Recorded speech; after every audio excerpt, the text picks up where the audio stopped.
Hi, everyone. I'm Katie Couric. Welcome to Eye to Eye. The storm surrounding the dismissal of 8 U.S. attorneys continues to plague the White House. Prominent Democrats accuse the administration of playing politics with crucial law enforcement positions. In an exclusive interview, one of those 8 attorneys, John McKay, tells Sandra Hughes he thinks the firings have done lasting damage to the integrity of the Justice Department.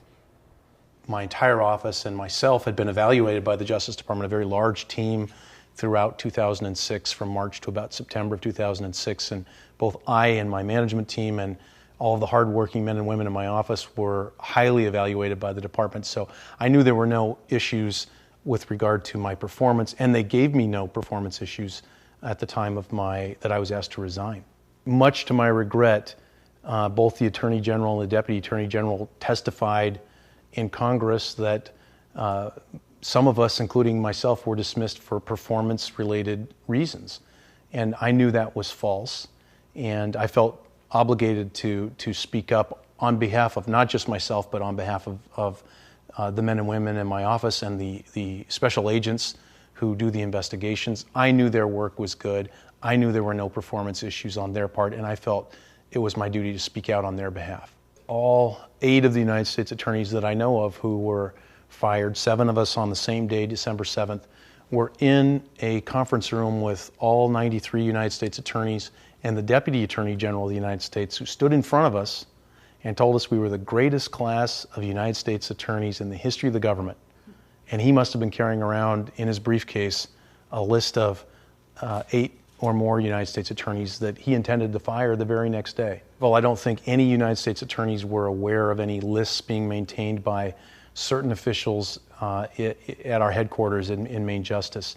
I've since now learned, really just in the last couple of days, that individuals working for the Attorney General were preparing lists.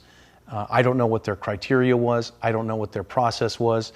It certainly seems to have ignored the formal review process under which we all operate. And, I think the real problem with the lists is they've opened the Department of Justice to criticism that politics is involved in the work that we do. I am really proud of the work that was done in my office and the excellent run that I had, 5 years as United States Attorney, and a lot, as you pointed out, a lot of very, very good cases. I think the real problem here is that the work of those people who are still there, both in my office in Seattle and Tacoma, but also around the United States, now have to defend the work that they do from charges that politics may enter into the investigations that they undertake, the appearances they make in front of grand juries, the appearances they make in front of juries when they have to try cases. I believe in the integrity and in the competence of United States attorneys and assistant United States attorneys around the country. And I don't think that has changed. What has changed is that the Attorney General and apparently the White House have now allowed speculation about political motivation to be the topic of the day.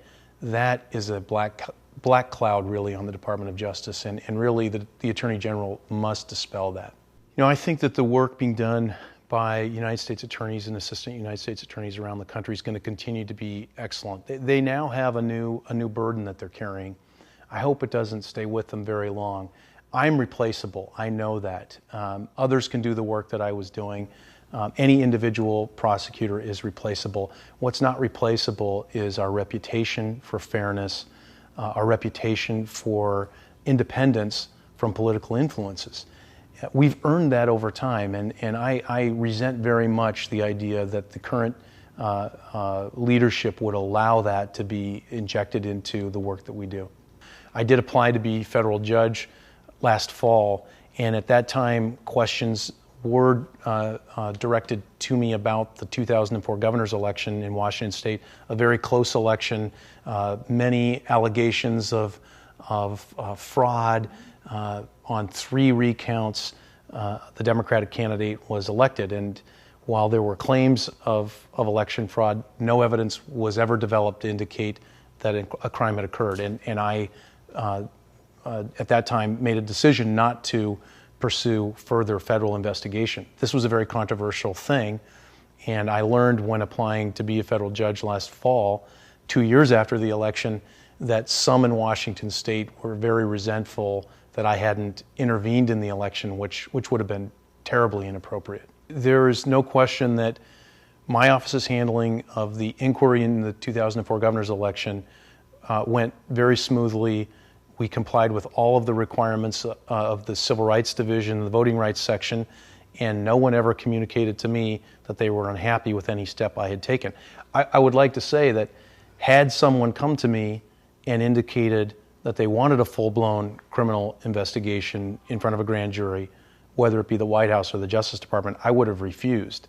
And I would have refused because there was no evidence. Had I been ordered by the White House or the Justice Department to drag innocent people in front of the grand jury, I would have resigned.